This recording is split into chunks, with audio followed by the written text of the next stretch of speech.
اگر آپ کو حقیقی معنوں میں اس کی قدر ہے، اس سے محبت ہے، اس کو اللہ کا کلام سمجھتے ہیں اور اللہ کی عظمت آپ کے دل میں ہے کہ واقعی وہ سب سے بڑا ہے اور اس کی بات سب سے سچی ہے اور اس میں کوئی شک نہیں، اس کے ماننے میں میرا فائدہ ہے، اس کے ماننے میں میرے لیے انعام ہی انعام ہے، تو آپ کیا کریں گے؟ دل کھول دیں گے. ویلکم، سمعنا و اطعنا. بنی اسرائیل نے کیا کہا تھا؟ سمعنا و عصینا. سنا ہے ہم نے، مانیں گے نہیں. تو شرح صدر کس کا ہوتا ہے؟ کھول دیتا ہے دروازہ کون؟ جو یہ نیت رکھتا ہو کہ ماننا ہے میرا رب بہت بڑا ہے، مجھے اس کے حکم کے آگے جھکنا ہے. اس کا دل کھل جاتا ہے اور پھر کھلتا چلا جاتا ہے. اور جب دل کھلتا ہے اور قرآن اندر داخل ہونے لگتا ہے تو یہ قرآن اللہ کا کلام ہے. پھر اس کھلے دل کے اندر اس کا ایک نور آتا ہے، ایک روشنی، ایک خوشی، ایک سکون، ایک اطمینان، اور پھر دل اس کلام کے ساتھ انوالو ہو جاتا ہے. پھر سوتے جاگتے اٹھتے بیٹھتے ہر وقت یہ آپ کے سوچوں کا حصہ بن جاتا ہے. آپ اسی کی روشنی میں ہر چیز کو دیکھتے ہیں. قرآن پڑھنے سے پہلے بھی آپ کے پاس ایک روشنی تھی، وہ قرآن کے بغیر کی روشنی تھی، وہ دنیا کے علوم کی روشنی میں روشنی تھی. کیونکہ ہر علم ایک روشنی ہوتا ہے نا، لیکن ہر روشنی کا رنگ مختلف ہوتا ہے. جیسے ٹیوب لائٹ کا رنگ اور ہے، اسی طرح کچھ اور روشنیاں ہوتی ہیں، اور خود روشنی کے اندر کئی رنگ ہیں. تو آپ دیکھیے کہ جس طرح کی روشنی ہوگی نا، اسی رنگ کی چیزیں نظر آئیں گی نا. چاند کی روشنی میں چیزیں مختلف نظر آتی ہیں اور سورج کی روشنی میں مختلف نظر آتی ہیں. بالکل اسی طرح دنیا کے علوم پڑھ کر زندگی اور رنگ کی نظر آتی ہے، اس دنیا کا رنگ کچھ اور نظر آتا ہے. قرآن کا نور جب بندے کے اندر آتا ہے تو ہر چیز کے لیے نقطۂ نگاہ، سوچ بدل جاتی، ہر چیز کی حقیقت مختلف نظر آنے لگتی. چیزیں وہی ہیں، بدلتا کچھ بھی نہیں، صرف آپ کا دل بدل جاتا ہے، اندر بدل جاتا ہے.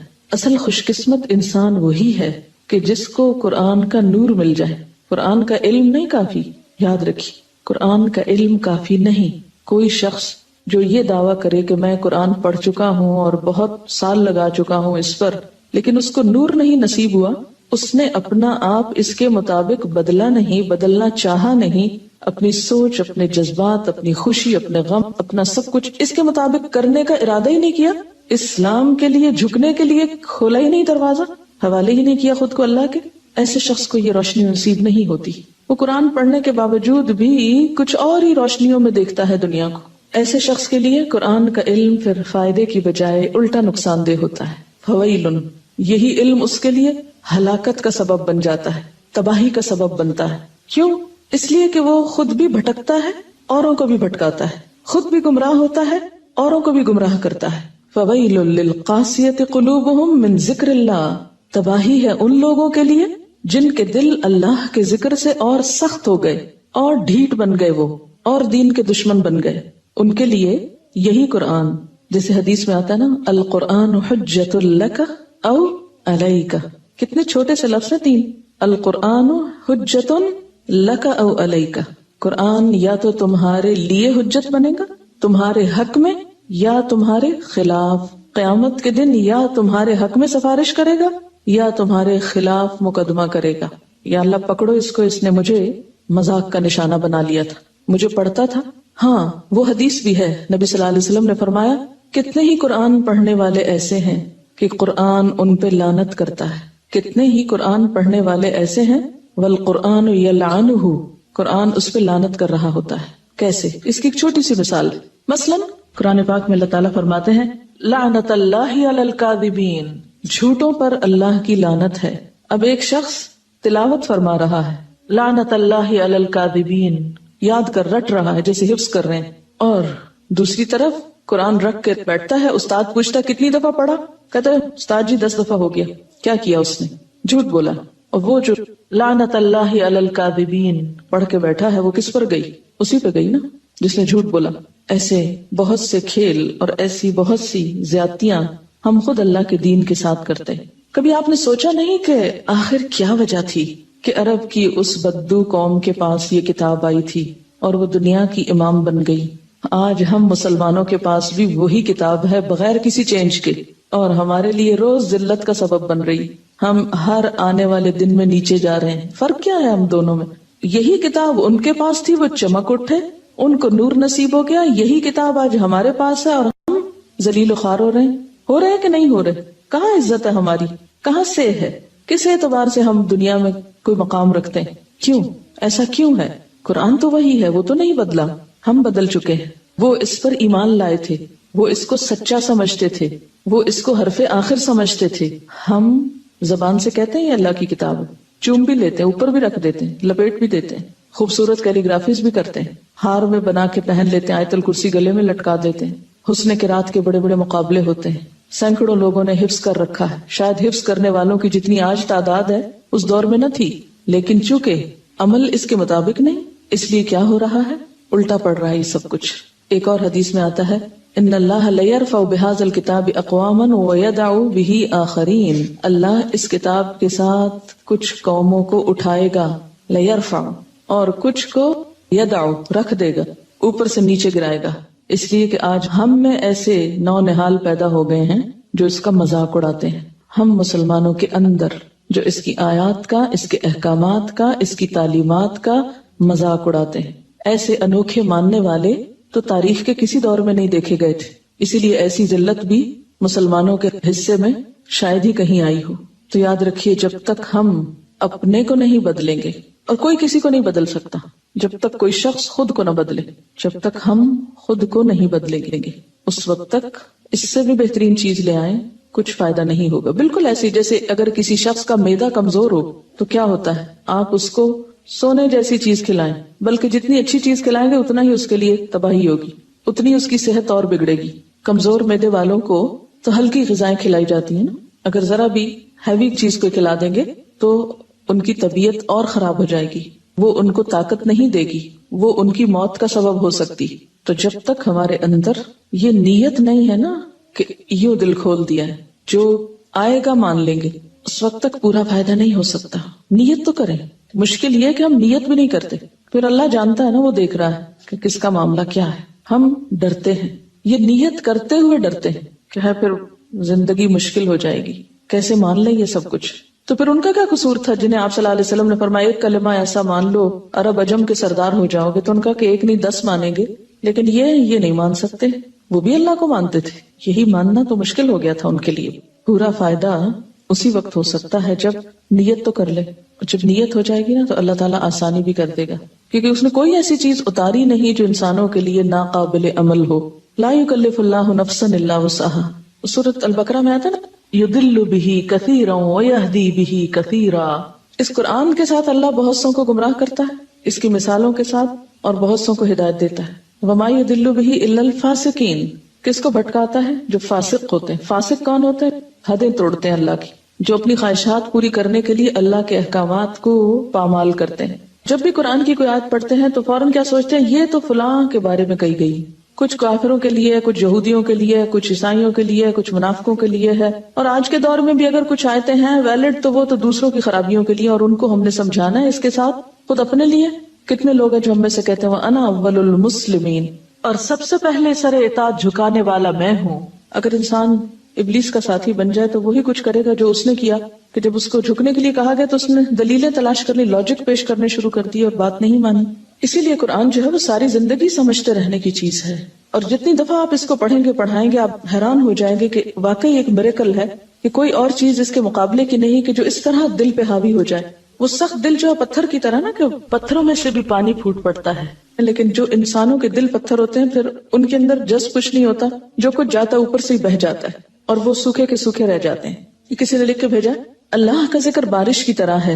امیجن کریں کہ اگر بارش ہو رہی ہے اور بہت سارے برتن پڑے ہیں، کچھ الٹے اور کچھ سیدھے، بارش ہوگی تو جو برتن الٹے ہوں گے ان پر پانی تو پڑے گا، مگر بارش تھمنے پر وہ خشک ہو جائے گا، مگر جن برتنوں کا منہ کھلا ہوگا ان کے اندر تک پانی جائے گا، اس میں بھی اگر کہیں کریک ہے تو تھوڑا شاید کم جائے۔ اس لیے قرآن کا علم، اللہ کا ذکر اسی دل میں جائے گا جو ہر طرح کی آلائشوں سے، کریکس سے پاک ہو۔ قرآن کلام الہی ہے، ایک حیران کر دینے والا کلام۔ پھر ایسا کیوں کہ اس کو سن کر کچھ کا سینہ نہیں کھلتا، دل سخت ہو جاتے ہیں۔ بہت سے اس کو پڑھتے بھی ہیں مگر گمراہ ہو جاتے ہیں۔ بہت سے ایسے بھی بدقسمت ہیں کہ جتنا سنتے ہیں اتنا ہی ان کی نفرت میں اضافہ ہوتا ہے۔ ایسا کیوں ہوتا ہے؟ نمبر 1، قرآن پاک اللہ کا پاک کلام ہے، اسے دل میں جگہ دینے کے لیے دل کو پرانے نظریات اور عقائد سے پاک کرنا پڑتا ہے۔ جب تک غیر جانبدارانہ اپروچ کے ساتھ دل کو کھولا نہ جائے قرآن دلوں پر اثر نہیں کرتا. تو جب قرآن پہنچتا ہی نہیں تو سختی کیسے دور ہوگی؟ یعنی صرف پہنچنے سے تو بات نہیں بنے گی. تو ایسے نا جیسے ایک پانی آپ کے پاس رکھا ہے لیکن آپ پی نہیں رہے, صرف ہاتھ بھگو رہے ہیں یا منہ پہ چھینٹے مار رہے ہیں, تو اس سے پیاس تو نہیں بجھ سکتی. دوسری بات, وہ لوگ جنہیں قرآن سے ہدایت نہیں بلکہ اپنے ذاتی مقاصد کی کامیابی چاہیے, جو اللہ کے ذکر میں اپنے باطل نظریات کے لیے سرٹیفکیٹ ڈھونڈتے ہیں, اپنی بدعات کے لیے لائسنس چاہتے ہیں یا اپنی خواہش نفس کی تائید میں توجیہیں تلاش کرتے ہیں, انہیں یہ سب مل جاتا ہے مگر وہ نور نصیب نہیں ہوتا جو اطاعت کرنے والے کو ملتا ہے. تیسری بات, جو ذکر ظاہریت کے لیے کرتے ہیں وہ قرآن کو فقہی بحثوں اور علمیت جتانے کے لیے سیکھتے ہیں, یعنی علمیت جتانے کے لیے, دوسروں کو یہ بتانے کے لیے کہ ہم قرآن پڑھے ہوئے ہیں.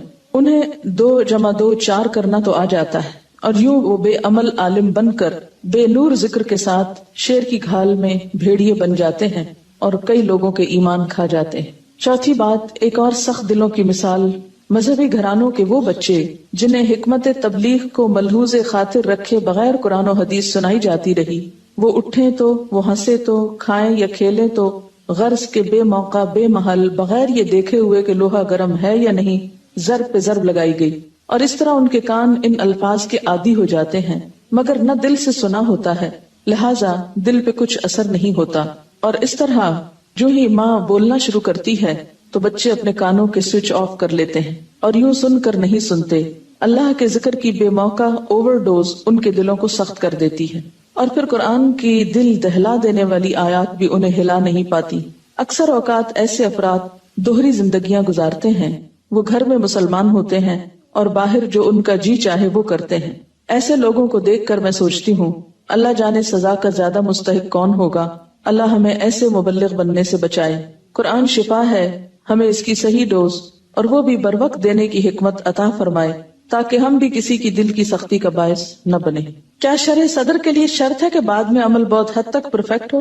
دیکھیں, دل کھلا ہے تو کچھ نہ کچھ کوشش میں لگے ہوئے ہیں, قدم بقدم آگے بڑھ رہے ہیں. مومن ایک درخت کی طرح گرو کرتا ہے اور نیک عمل جو ہوتا ہے ایک درخت کی طرح, ایک تو موسم بہار آنے پہ تیزی سے پھلتا پھولتا ہے لیکن اس کے پھلنے پھولنے میں بھی کچھ نہ کچھ وقت ضرور لگ جاتا ہے, اور پھر کچھ عرصے کے بعد کچھ نہ کچھ بیچ میں جھونکے زرد آتے ہیں لیکن پھر وہ ختم نہیں ہوتا, پھر سبز ہونے لگتا ہے حتیٰ کہ اس انسان کی موت آ جاتی. اللہ نے بندہ مومن کو ایک اچھے درخت سے تشبیہ دی, وہ ہے ایور گرین, لیکن ایور گرین میں بھی آپ دیکھیں کہ کوئی نہ کوئی پتا جھڑتا رہتا ہے بیچ بیچ میں سے, مگر آن دا ہول اس کا سبزہ ختم نہیں ہوتا. کسی موسم میں زیادہ گرین ہو جاتا ہے, کسی میں ذرا کم ہوتا ہے. یعنی ایور گرین ٹری جو گرو آہستہ آہستہ آہستہ کرتا چلا جاتا ہے حتیٰ کہ مضبوط بن جاتا ہے. یہ فویل للقاسیۃ قلوبہم من ذکر اللہ, یہ کب ہوتا ہے؟ اللہ کا کلام پڑھ کے پھر دل سخت ہوتے ہیں. یہ کب ہوتے ہیں؟ جب تعویلیں کر لی جاتی. قرآن پڑھ کے ڈھیٹ کب ہوتا ہے انسان؟ ہمارے معاشرے میں ایسے لوگ پائے جاتے ہیں جو کہتے ہیں آخر ہم نے بھی قرآن پڑھا ہے. مجھ سے ڈائریکٹ کئی لوگوں کی بات ہوئی, ہم نے بہت دفعہ ٹرانسلیشن پڑھا ہے, بہت دفعہ قرآن پڑھا ہے, ہمیں تو ایسی کوئی بات نظر نہیں آئی کہ جو یہ کہتی ہو. آپ کو بھی ایسے کردار ملیں گے, اس وقت آپ سوچیں گے واقعی ہمیں تو شاید بھٹکا ہی دیا گیا ہے, بہکا دیا گیا ہے. یہ دراصل اس کردار کی بات ہو رہی ہے نا کہ جو یہ کہتا ہے کہ قرآن تو میں نے پڑھ لیا لیکن اس کے باوجود یہ کام میں نہیں کروں گا جو قرآن کہتا ہے. جس نیت سے ہم اس کو پڑھیں گے, جس سوچ کے ساتھ پڑھیں گے, اتنی ہی چیز ہم کو فائدہ دے گی. اسی لیے اللہ تعالیٰ کی طرف سے تو اتر رہا ہے سب کچھ, مگر ہر ایک کا ظرف کتنا بھرا جاتا ہے جتنا اس کا ہے. بارش ہوتی ہے, اگر آپ بالٹی رکھیں گے تو بالٹی کا پانی بھر جائے گا, اگر آپ ایک گلاس رکھیں گے تو گلاس بھرے گا. وہ چشمہ تو بہ رہا ہے, ڈپینڈ کرتا ہے آپ نے آگے کیا رکھا ہوا ہے. جو جس نیت سے پڑھے گا اسی طرح کے معنی نکالے گا. عمل کی نیت سے پڑھے گا تو عمل کی باتیں نکلیں گی. خوف اس وقت تک نہیں آتا نا انسان کے رونگٹے اس وقت تک نہیں کھڑے ہوتے جب تک کہ انسان اس کو اپنے اوپر نہیں لیتا نا یقین کے ساتھ. مثلا قرآن کی ہوتا ہے نا جب یہ آیات آ رہی ہوتی ہیں جس میں جہنم کا تذکرہ ہے, تو جب تک اس کو ہم اپنے اوپر نہیں لے کے یقینی طور پہ دیکھتے ہیں کہ میرے ساتھ بھی ہو سکتا ہے, اس وقت تک سنجیدگی نہیں آتی. مثلا کہیں آگ لگی ہوئی ہو تو ہمیں نہیں تکلیف ہوتی جب تک ہمارا ہاتھ نہ اس میں پڑ جائے. ہم قرآن کو خود اپنے لیے نہیں لیتے نا, ہم سمجھتے ہیں دوسروں کی باتیں, یعنی اپنی بدعمالیوں کے لیے جسٹیفیکیشن ڈھونڈ لیتے ہیں. اب جیسے ارتھ کویک وغیرہ کے لیے بہت ساری ریزنز بنا لیتے ہیں. دل سخت جب ہوتے ہیں نا کہ جب دل انوالو نہیں ہوتا, عقل سے انسان سوچتا رہتا ہے نا. ایک بچے کے رونے پہ ماں کیوں رو پڑتی ہے اور باپ کیوں نہیں روتا؟ اس لیے کہ اس کا دل ہے اس میں اور اس کی عقل ہے, اس پہ عقل غالب ہے, اس پہ دل غالب, تو اثر مختلف ہے. اچھا ایسا کیوں ہوتا ہے کہ جب اپنا کوئی فوت ہوتا ہمیں رونا آتا ہے اور دوسرے دیکھ کے ان کو کوئی اثر ہی نہیں ہوتا؟ کیونکہ وہ ہماری بات ہے نا, تو جس چیز میں ہم اپنے کو انوالو کر لیں گے نا، مجھے نقصان ہو سکتا ہے، پھر دیکھیے کہ طرز عمل بدلتا ہے کہ نہیں بدلتا. قرآن ایک ایسی کتاب ہے نا جو دل پہ اتری. باقی جو علوم ہیں وہ عقل کی پیداوار ہوتے ہیں. جیسے شعر جو ہے وہ عموماً دل کا جذبات کا اظہار ہوتے ہیں نا، تو اس سے کیا ہوتا ہے، دوسروں کے اوپر جلدی اثر ہوتا ہے. قرآن کے علم اور دوسرے علوم میں فرق یہ ہے کہ دوسروں میں خود کو انوالو کرنے کی ضرورت نہیں ہوتی، لیکن قرآن کا علم اس وقت تک آتا نہیں جب تک خود کو بیچ میں نہ رکھو، اس لیے کہ فیہ ذکرکم، یہ تمہاری اپنی باتیں ہیں. فویل للقاسیۃ قلوبہم من ذکر اللہ، پس ہلاکت ہے ان لوگوں کے لیے جن کے دل سخت ہو گئے اللہ کے ذکر سے. ہم تو ہمیشہ یہی پڑھتے رہے کہ اللہ کا ذکر دلوں کو اطمینان دیتا ہے، سکون کا باعث ہوتا ہے، خشیت الہی پیدا کرتا ہے، لیکن یہاں تو کچھ اور ہی لکھا ہوا. یہاں لکھا ہوا یہ ہے کہ تباہی ہے ان لوگوں کے لیے جن کے دل اللہ کے ذکر سے، اللہ کی نصیحت سے اور زیادہ سخت ہو گئے. ایسا کیوں ہوتا ہے کہ کچھ لوگوں پر ریورس ایفیکٹ ہوتا ہے، الٹا اثر ہوتا ہے، ان کو ایک ہی چیز سے فائدے کی بجائے نقصان ہوتا ہے. وہی دوا جو ایک کی زندگی بچانے کا سبب بنتی ہے دوسرے کے لیے موت کا سبب بن جاتی. ایسا کیوں ہوتا ہے؟ اللہ کے ذکر سے تو دل نرم ہونے چاہیے، اللہ کے ذکر سے دل سخت ہو گئے. تو کیا ذکر میں کوئی خرابی ہے؟ کیا وجہ ہے؟ ایسا کیوں ہوتا ہے؟ اس کے اسباب کیا ہیں؟ وجوہات کیا ہیں؟ کسی نے لکھا کہ میں ہمیشہ سوچتی تھی کہ اتنے لوگ جو قرآن کو انٹلیکچولی بہت اسٹڈی کر چکے ہیں وہ اس سے ہدایت کیوں نہیں پاتے، کیونکہ آگے لکھا نا اولئک فی ضلال مبین. آج مجھے اس کا جواب مل گیا ہے کہ نہ وہ اسے اس طرح سنتے ہیں جس طرح رب چاہتا ہے کہ سنیں، نہ اس طرح پڑھتے ہیں جیسے رب چاہتا ہے کہ پڑھیں، اس کے بہترین حصے کی پیروی ہی نہیں کرتے بلکہ فضول بحثوں میں مبتلا ہو جاتے ہیں اور اپنے سینے اسلام کے لیے کھلنے ہی نہیں دیتے.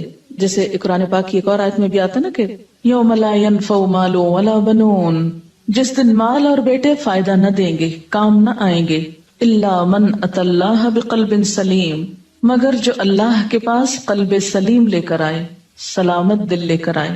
قیامت کے دن کی بات ہو رہی ہے کہ اس روز مال کام نہیں آئے گا، اولاد کام نہیں آئے گی. دنیا میں اگرچہ بہت سی چیزیں پائی جاتی ہیں لیکن دو چیزوں کا بطور خاص تذکرہ ہے، مال اور اولاد کا، کہ یہ کام نہیں آئیں گے. اس لیے کہ دنیا میں انسان ان دو چیزوں کی محبت میں باقی چیزوں کی نسبت کچھ زیادہ ہی گرفتار ہے. مال کے بارے میں اللہ تعالیٰ فرماتے کہ وَإِنَّهُ لِحُبِّ الْخَيْرِ لَشَدِيدٌ، اور وہ مال و دولت کی محبت میں بری طرح مبتلا ہے. اور اسی طرح وَتُحِبُّونَ الْمَالَ حُبًّا جَمًّا، اور تم مال کی محبت میں بری طرح گرفتار ہو. اور اسی طرح اولاد بھی، انما اموالکم و اولادکم فتنہ، تمہارے مال اور تمہاری اولاد تو ایک آزمائش ہے. ایک اور جگہ پر ان من ازواجکم و اولادکم عدوا لکم فاحذروہم، تمہاری بیویاں اور تمہاری اولاد میں سے بعض تمہارے دشمن ہیں، ان سے ہوشیار رہو. تو یہ ایک بہت بڑی حقیقت ہے کہ یہ دو چیزیں انسان کی کمزوری ہیں. دنیا میں انسان کے غلط رویوں کے عمومی طور پر ذمہ دار بھی یہی دو عناصر ہیں. انسان کو بتایا یہ جا رہا ہے کہ جن دو چیزوں کے پیچھے تم اپنے آپ کو ہلاک کر رہے ہو، اور جن دو چیزوں کے حصول میں اور ان کو چاہنے میں اور ان کو سنبھالنے میں اور ان کی خاطر جو اپنی تمام طاقت اور صلاحیت استعمال کر رہے ہو، یہی دو چیزیں قیامت کے دن انسان کو پوچھیں گی بھی نہیں. پھر یہ کہ دنیا میں جیسے کوئی مشکل پیش آتی ہے تو عموماً وہ مشکلات دو طرح سے حل ہوتی ہیں. جیسے کچھ کام مال سے ہو جاتے ہیں اور کچھ اولاد کر دیتی ہے. لیکن قیامت کے دن جو مصیبت پڑے گی، اس روز وہ دکھ درد نہ مال سے دور ہوگا، اور اس دکھ درد اور تکلیف میں اولاد بھی نہیں کام آئے گی. انسان اگر اپنی اولاد کو فدیے میں دے کر خود بچنا چاہے اس دن کے عذاب سے تو بچ نہ سکے گا. ہاں، جو چیز وہاں کام آئے گی، جو چیز اللہ تعالیٰ انسان سے چاہتا ہے، وہ کیا ہے؟ اللہ. یہ اللہ کا لفظ قابل غور ہے. من اتی اللہ بقلب سلیم، جو اللہ کے پاس قلب سلیم لے کر آیا، سلامت دل. مال اور اولاد کی بجائے جو چیز ریکوائرڈ ہے وہ قلب سلیم ہے. گویا آخرت میں نجات پانے کے لیے، آخرت کی مشکلات سے نبٹنے کے لیے قلب سلیم ہی چاہیے. قلب سلیم کے علاوہ کوئی اور قلب نہیں چاہیے. اچھا، قلب کی بات یہاں کیوں کی گئی؟ اس لیے کہ مال اور اولاد میں سے بھی خاص طور پر بیٹے، ان دو چیزوں میں انسان کا دل لگ جاتا ہے. دنیا میں بھی زیادہ دل لگنے کا سبب عموماً یہی دو چیزیں ہوتی ہیں، مال کی کثرت اور بیٹوں کا ہونا. دنیا کے غموں سے عموماً یہ دو چیزیں بے نیاز بھی کر دیتی ہیں. تو چونکہ انسان اپنا دل ان کو دے ڈالتا ہے، مال کے